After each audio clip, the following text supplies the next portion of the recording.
안녕하세요. 바이블캐스터입니다. 오늘은 요한복음 마지막 시간입니다. 굉장히 감정도 복합적이고 또 소감도 많고 감사드리고 싶은 분들 한 분 한 분 열거하고 싶지만 오늘의 공부를 시작하도록 하겠습니다. 지난 시간에 예수님께서는 베드로에게 네가 나를 사랑하느냐 라고 3번 물으셨고요. 또 그에 맞춰서 3번 내 양을 먹이라 라고 말씀하셨었죠. 이것은 153마리의 물고기로 상징되었었던 하나님의 아들들, 그들을 전도하였다면 그 이후에 있을 보살핌, 즉 목양을 하여라 라는 명령으로 우리는 공부를 했었죠. 그리고 나서 18절부터 이어지는데요. 내가 진실로 진실로 내게 이르노니 내가, 여기서 너는 베드로입니다. 너는 젊어서는 스스로 띠띠고 원하는 곳으로 다녔거니와 라고 말합니다. 이것은 자기 마음대로 할 수 있었다라는 의미가 되는 거예요. 쉽게요. 그런데 늙어서는 내 팔을 벌리리니, 여기서 내 팔을 벌린다라는 말은 어렵게 생각하실 필요가 없이 누군가가 나에게 허리띠를 채워준다고 가정해 봅시다. 그러면은 자유롭게 허리띠를 둘둘둘둘 매줄 수 있도록 두 팔을 벌려야겠죠? 네, 그 제스처를 예수님께서는 얘기하시는 거예요. 자, 이렇게 팔을 벌리리니 다른 사람이, 남이 내게 띠띠우고 원하지 아니하는 곳으로 데려가리라 라고 말씀을 하십니다. 그런데 이 예수님의 예언과 같은 이 말씀을요, 이 글의 저자인 요한은 직접 해설을 해줍니다. 바로 19절, 이 말씀을 하심은 베드로가 어떠한 죽음으로, 네, 이것은 죽음에 대한 예언이라는 것을 성경은 명시해주고 있습니다. 하나님께 영광을 돌릴 것을 가리키심이러라. 이 말씀을 하시고 베드로에게 곧바로 이렇게 말씀하셨대요. 나를 따르라. 이렇게요. 베드로는 죽음으로써 하나님께 영광을 돌린다라는 것입니다. 즉, 순교를 한다라는 것을 예언해주고 계시고요. 이 순교는 어떤 모습으로 이루어지게 되느냐? 이것은 예수 그리스도를 따르는 죽음을 의미한다고 보는 것입니다. 먼저 디테일을 한번 살펴보겠습니다. 18절에 예수님께서는 베드로의 죽음을 허리띠를 띄우고 원하지 않는 곳으로 데려간다. 이 띠를 띄운다라는 비유를 사용을 하세요. 베드로의 허리띠를 이야기하는 것은 어떤 특별한 상징성이 있는 것은 아닙니다. 그저 이 당시의 문화 가운데에 허리띠가 이 사람의 정체성이나 어떤 가장 중요한 생명을 담당하고 있었던 어떤 상징물이었을 거라고 추측합니다. 보통 우리나라에서도 이런 경우들이 있죠. 뭐 바짓가랑이를 붙잡고 늘어졌다, 뭐 이런 거라든지, 아니면 깃을 펄럭였다라든지, 어떤 옷의 한 부분을 상징적으로 사용하는 경우들이 일반적으로 있다라는 것입니다. 이 허리띠의 모티프를 취한 것이 사도행전 21장에 바울의 미래를 예견했었던 아가보라고 하는 한 선지자가 나오는데요. 제가 한번 읽어보겠습니다. 여러 날 머물러 있었는데, 여기에서 바울이 머물러 있었다는 건데요. 아가보라 하는 한 선지자가 유대로부터 내려와 우리에게 와서 바울의 허리띠를 가져다가 자기의 수족을 잡아매고 말합니다. 좀 독특하죠? 허리띠가 그 당시에는 천이나 가죽 같은 걸로 되어 있어서 허리를 여러 번 돌돌 이렇게 동여매는 허리띠였거든요. 그런데 바울의 띠를 가져다가 자기의 손과 발을 묶었다는 거예요. 이것은 아가보라는 선지자가 한 행위 예언입니다. 성경을 보면은 이러한 행위로 예언을 하는 경우들이 상당 부분 있지요. 지금 이 부분도 그 지점이에요. 그래서 갑자기 자기의 손과 배를 바울의 허리띠로 잡아매고 이렇게 말합니다. 성령이 말씀하시되 예루살렘에서 유대인들이 이같이 이 띠 임자를 결박하여 이방인의 손에 넘겨주리라. 이렇게 예언을 합니다. 성령이 말씀하신 것이고요. 그럼 이 띠의 임자는 누구죠? 바울이죠. 바울을 결박하여 이방인 손에 넘겨주리라는 그 고난과 순교의 예언을 지금 하고 있는 거거든요. 이렇듯 허리띠는 이 사람의 생명이나 어떤 정체성을 의미하는 상징물이라고 볼 수가 있습니다. 그리고 또 현실적으로 늙어서 네 팔을 벌려서 너에게 허리띠를 채운다. 그리고 원하지 아니하는 곳으로 데려간다. 라는 부분이 또 현실적으로 이루어지는 부분도 있습니다. 이곳은 바로 사도행전 12장의 에피소드죠. 사도행전 12장은 베드로가 헤롯에게 잡혀서 감옥에 있는데 쿨쿨 잠을 자고 있었어요. 그런데 이제 7절부터 읽어보겠습니다. 호련히 주의 사자가 나타나매 옥중에 광채가 빛나며 또 베드로의 옆구리를 쳐서 깨워 이르되, 여기서 자세히 말씀드리진 않겠지만 마치 옆구리를 쳤다라는 것이 예수님의 옆구리를 생각나게 하지요. 그리고 이렇게 말합니다. 급히 일어나라. 이렇게요. 빨리 일어나라는 얘기입니다. 그리고 쇠사슬이 그 손에서 벗어지고 천사들이 이렇게 말합니다. 띠를 띠고 신을 신으라 하거늘 베드로가 그대로 하니 천사가 또 이르되 겉옷을 입고 따라오라 라고 했다고 합니다. 지금 베드로의 띠를 누가 띄웠죠? 바로 하나님의 사자입니다. 바로 하나님께서 베드로의 허리띠를 채워주고 계시는 장면이에요. 그리고 베드로가 원하지 않는 곳으로 데려가고 있는 곳이죠. 바로 사역의 장소, 순교의 장소, 하나님이 원하시는 장소가 된다는 것입니다. 그래서 본문에 베드로가 원하는 곳이 아닌 하나님이 원하는 곳으로 데려갈 거다라는 예언을 하고 계시는 것이죠. 그럼 왜 하필 예수님께서는 지금 이 장면에서 베드로 네가 원하지 아니하는 곳으로 데려갈 거다라고 말씀하시는 걸까요? 이것은 제가 앞서 말씀해드린 이 부분, 네가 나를 사랑하느냐? 라는 이 부분 말입니다. 이게 지난 영상에서 베드로가 예수 그리스도를 3번 부인했던 것을 온전히 극복하게 하시는 하나님의 은혜라고 공부했었습니다. 그것의 연장선의 말씀이세요. 이 원하지 아니하는 곳으로 데려가리라 라는 이 말씀이요. 어떻게 그렇게 되냐면요. 여러분, 베드로가 원하는 곳은 어딜까요? 바로 예수님을 부인하는 장소입니다. 그리고 자기의 힘으로 물고기를 낚으려고 갔었던 갈릴리 바다예요.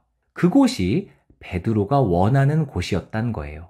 그럼 여기서 원한다 라고 하는 사이에 뭐가 들어갈 수 있을까요? 베드로의 육적인 자아가 라는 말이 들어가야 된다는 것입니다. 그래서 다시 한번 읽어보면 늙어서는 네 팔을 벌리리니 남이 너에게 띠 띄우고 너의 육적인 자아가 원하지 않니하는 곳으로 데려갈 거다. 이렇게 얘기하시는 겁니다.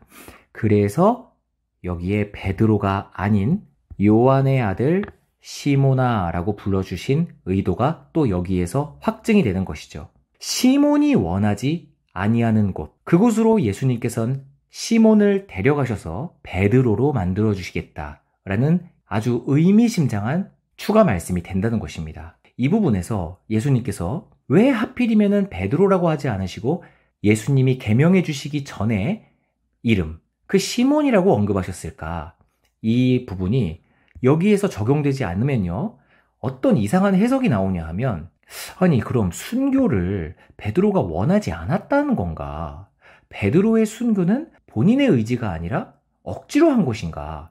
이런 의미가 도출이 되어 버리거든요. 절대 그럴 리는 없습니다. 하나님께서는 인간의 마음의 동기에 역사하셔서 자발적인 순종을 이끌어내시는 원리이시지 절대 어거지로 원하지 않는 곳으로 끌고 가는 그런 분이 아니시라는 것이죠. 그래서 다시 한번 말씀드리지만 결론은 시몬을 베드로가 되게 하시고 그곳에서 순교하게 하시는 그 미래를 지금 예언해주고 계신다는 겁니다. 자, 19절 다시 한번 곱씹겠습니다.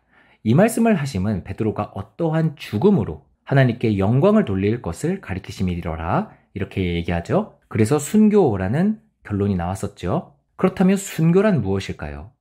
여러분, 성경은요, 예수님께서 베드로에게 말씀하셨다고 해서 베드로에게만 국한해서는 안 됩니다.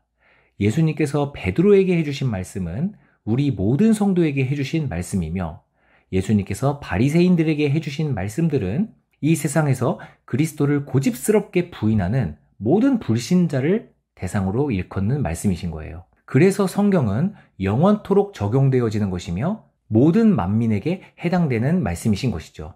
그렇다면 베드로의 죽음, 곧 순교는요, 어떤 것을 일컫는 것일까요? 어떻게 죽어야 하나님께 영광을 돌리며 죽는 것일까요? 그것을 예수님께서는 이렇게 언급해 주시는 거죠. 나를 따르는 죽음 말입니다. 단순히 예수님은 이 말씀을 하시고 베드로에게 갑자기 자, 나를 따라와라 이렇게 말씀하신 게 아닙니다. 그리고 그렇게 말씀하셨다 하더라도 단순한 메시지였다면 성경에 기록될 리가 없겠죠. 하나님께 영광을 돌리는 순교의 죽음은 예수 그리스도를 따르는 죽음입니다. 그럼 나를 따르는 죽음, 그 죽음은 뭘까요?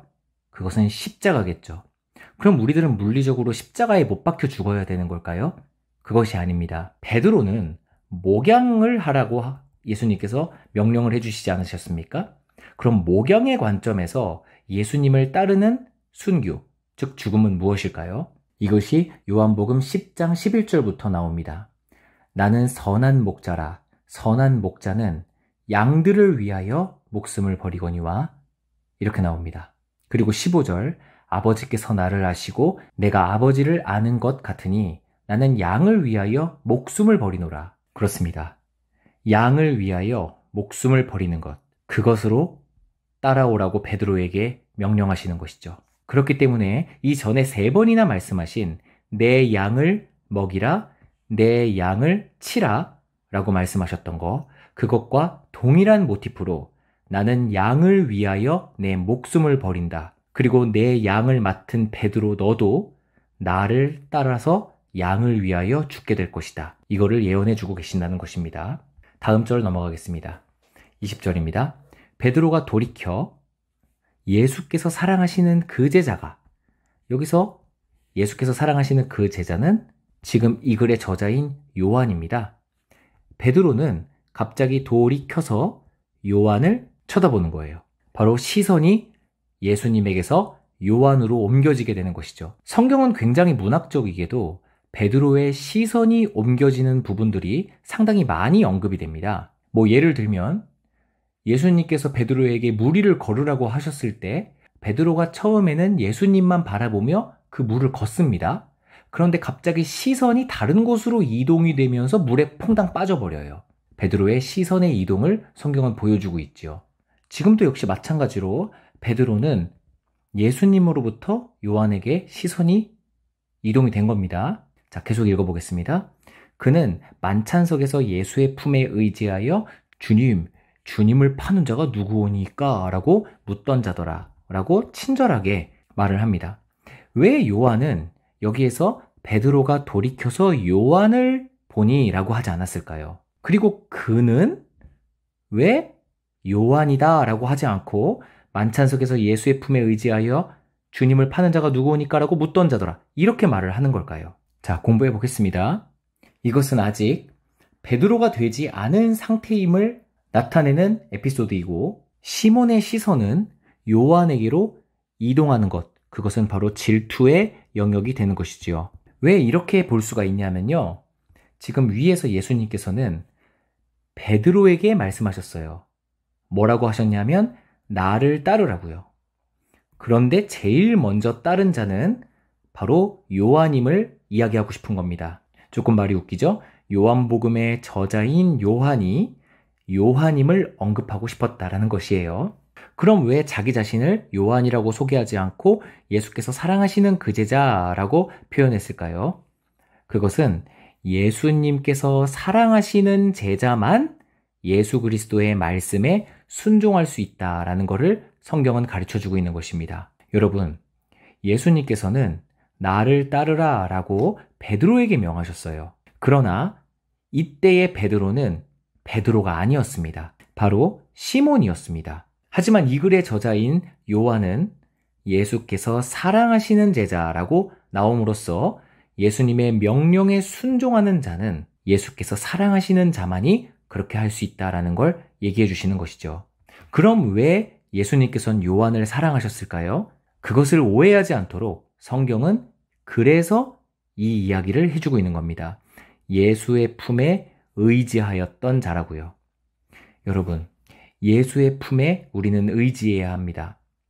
그렇다면 예수님께서는 우리를 사랑하여 주신다라는 거예요. 그리고 예수님께서 우리를 사랑하여 주신다면 주님께서 말씀해 주시는 모든 명령에 자발적으로 순종할 수 있게끔 주님께서는 도와주실 것입니다. 근데 옆에서 그것을 보고 있는 자가 누구냐 하면 그 명령을 받은 당사자입니다. 바로 시몬이었어요. 그 시몬은 이렇게 생각했겠죠. 뭐야, 저 녀석은 지금 저 말씀은 나한테 해주신 말씀이신데 가장 먼저 자리를 털고 예수님을 따라가다니, 이런 식의 생각을 했다는 것입니다. 그래서 베드로는 먼저 따르고 있는 요한을 앞질러서 앞장서고 계신 예수님에게 후다닥 달려갔을 겁니다. 그리고 이렇게 예수님에게 질문을 하죠. 이에 베드로가 요한입니다. 이 요한을 보고 예수님께 이렇게 물었어요. 주님, 이 사람은 어떻게 되겠사옵나이까? 이렇게요. 그럼 이 사람은 뭘까요? 자신의 형제 요한 아닙니까? 결국 이 질문은 예수님, 요한은 어떻게 죽을까요? 라는 질문이 되는 거예요. 즉 요한의 미래를 물어보는 겁니다. 아까 여기에서 너가 늙어서는 이라는 말을 하셨죠? 당연히 예언임을 눈치챘을 겁니다. 물론 상징적이라 베드로가 그 진위는 파악하지 못했겠지만요. 그럼 요한의 늙어서는 어떻게 되겠사옵나이까? 이렇게 물어봤다는 거예요. 베드로는 요한의 미래를 궁금해했어요. 그것은 과연 의롭거나 정당한 일일까요? 예수님 보시기에 옳은 행동일까요? 절대 그렇지 않겠죠. 이 이야기는요, 역시 베드로에게 맡기실 그 목양의 원리를 가르쳐 주시는 의도, 제가 지난번에 말씀드렸던 신자들을 섣불리 재단하지 말아라 라고 했던 그것과 연관성이 있습니다. 이것은 목양의 원리 네 번째가 되겠죠. 양들의 결국에 호기심을 갖지 말아라 라는 교훈을 얻을 수가 있습니다. 분명히 시몬이 나중에 베드로가 되어서 예수님의 귀한 양들을 목양할 때 이 에피소드를 항상 염두했을 거예요. 솔직히 우리 그렇지 않습니까? 형편없이 신앙생활을 하고 있는 것 같은 사람들을 볼 때, 나이로운 신자들 같은 사람들을 볼 때 우리들은 저들의 미래를 호기심 어린 시선으로 궁금해하죠. 저자가 과연 천국에 갈 수 있을까? 이렇게 말입니다. 지금 이 호기심이 베드로에게 있었던 거예요. 왜냐하면 질투의 영역 때문입니다. 그래서 예수님은 크게 꾸짖으세요. 22절 예수께서 이르시되 내가 올 때까지 그를 머물게 하고자 할지라도 네가 무슨 상관이냐 이렇게 말씀하십니다. 여기서 내가 올 때까지 그를 머물게 하고자 할지라도 라는 말씀은 일종의 과장법입니다. 이것은 내가 올 때까지, 이것은 예수님의 재림을 의미하죠. 재림 때까지 요한을 살려준다고 해도 그게 네가 무슨 상관이냐 라는 말씀이신 거예요. 지금 예수님이 승천하시고 난 다음에 2000년이 흘렀습니다. 이 말씀이 진실이라면 요한은 지금 2000살쯤 됐겠죠. 말도 안 됩니다. 이것은 과장이고요. 결론은 네가 무슨 상관이냐 라는 말씀이신 거예요. 그냥 너는 너나 잘해라. 즉 나를 그냥 따르라 라고 말씀하시는 겁니다. 친절하게 요한이 이거에 대한 해설을 해줍니다. 이 말씀이 형제들에게 나가서 그 제자는 죽지 않는다 라고 하였으나 이렇게요. 예수의 말씀은 그가 죽지 않는다 라고 하신 것이 아니다. 내가 올 때까지 그를 머물게 하고자 할지라도 네가 무슨 상관이냐 라고 그냥 과장법으로 하신 것이다 라고 23절은 22절의 친절한 해설이고요. 요한은 이 23절을 첨부하지 않았다면 요한은 성경에서 예수님께서 안 죽을 거다라고 예언하셨다. 그러니 어딘가에서 지금 사도 요한은 살아있을 것이다. 이런 말도 안 되는 신천지 같은 이야기를 하겠죠. 그래서 참 친절한 성경은 단 한 치의 오차도 허용 없이 이 23절에 가치가 생겨나는 것입니다. 진짜 아찔합니다. 내가 지금 2000년 먹은 요한이라고 지금 나타날 그런 많은 사람들, 자칭 재림 예수라고 일컫는 사람들도 많은 지경에 23절이 없었다면 이 말씀을 근거로 자기가 살아있는 요한이라고 짓거렸을 사람들 정말 아찔하다는 거예요. 하지만 그렇지 않다라는 걸 직접 성경은 언급하고 있고요. 24절입니다. 이 일들을 증언하고 이 일들을 기록한 제자가 이 사람이라, 그래서 본인이야 라고 말하고 있어요. 우리는 그의 증언이, 여기서 그는 요한입니다. 요한은 독특하게 3인칭 화법을 취함으로써 객관성을 유지하고 있는 것이에요. 그래서 요한의 증언이 참된 줄 아노라. 예수께서 행하신 일이 이 이외에도 많으나 만일 낱낱이 기록된다면 이 세상이라도 이 기록된 책을 두기에 부족할 줄 아노라 하면서 마지막으로는 목적에 따라 선별하여 이 책을 기록했음을 밝히고 마무리를 짓는 것이죠. 즉 단순한 예수님의 전기문이 아니라는 것입니다.